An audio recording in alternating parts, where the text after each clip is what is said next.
छब्बीस 11 मुंबई आतंकवादी हमले की आरोपी आतंकी तहव्वुर राणा के भारत प्रत्यर्पण का रास्ता साफ हो गया है। अमेरिकी सुप्रीम कोर्ट ने तहव्वुर की उस याचिका को खारिज कर दिया है जिसमें उसने भारत प्रत्यर्पण के फैसले पर रोक लगाने की मांग की थी।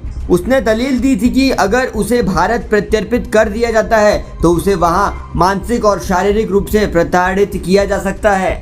आपको बता दें, इससे पहले तहव्वुर राणा ने अपने भारत प्रत्यर्पण से बचने के लिए कई नई चालें भी चली थी। राणा ने अपने प्रत्यर्पण पर रोक लगाने के लिए अमेरिका की सुप्रीम कोर्ट में आपातकालीन याचिका भी दायर की थी। यहाँ तक कि उसने आवेदन में दावा किया था कि वो पाकिस्तानी मूल का मुस्लिम है, इसलिए भारत में उसे प्रताड़ित किया जाएगा, लिहाजा उसके प्रत्यर्पण पर रोक लगाई जाए। राणा ने अपने खराब स्वास्थ्य का भी हवाला दिया था। अब आपको बताते हैं कि तहव्वुर राणा मामले में अब तक क्या क्या हुआ है, इस पूरी टाइमलाइन से समझिए।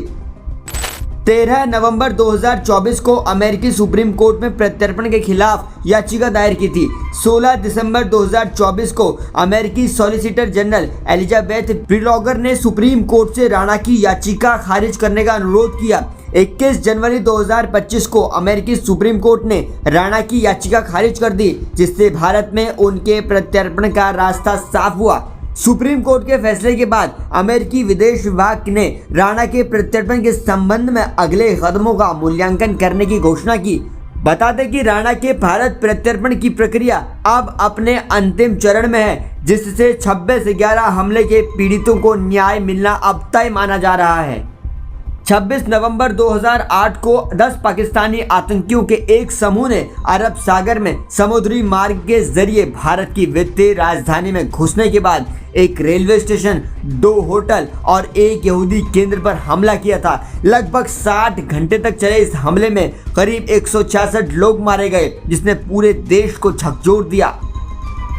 हमले के बाद आतंकी अजमल आमिर कसाब को जिंदा पकड़ लिया गया। नवंबर 2012 में अजमल आमिर कसाब को पुणे की यरवदा जेल में फांसी से लटका दिया गया।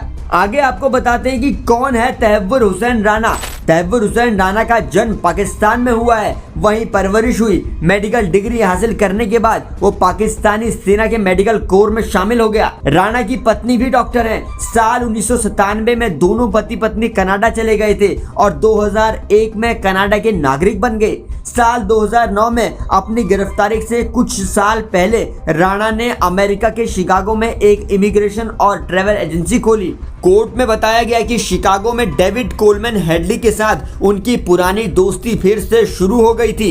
हेडली ने जब मुंबई पर हमले की तैयारी शुरू की तो वो 2006 और 2008 के बीच कई बार मुंबई आया। बार बार भारत आने पर किसी को शक न हो, इससे बचने के लिए हेडली ने राणा को ट्रैवल एजेंसी की एक शाखा मुंबई में खोली। अदालत को यह भी बताया गया था कि राणा पाकिस्तान चरमपंथी संगठन लश्कर तैयबा के इशारे पर यह सब काम कर रहा है। अमेरिका के लिहाज से भी ये 26/11 का हमला बड़ा संवेदनशील था, क्योंकि मुंबई हमले में 6 अमेरिकी नागरिक भी मारे गए थे। अमेरिकी नागरिकों को मारने में मदद करने सहित 12 आरोपों पर राणा को सजा दी गई।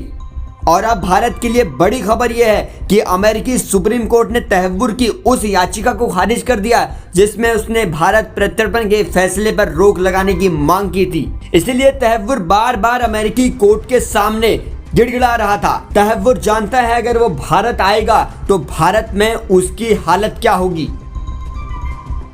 इसलिए अपने बयान में वो बार बार कह रहा है अगर उसे भारत प्रत्यर्पित कर दिया जाता है तो उसे मानसिक और शारीरिक रूप से प्रताड़ित किया जाएगा।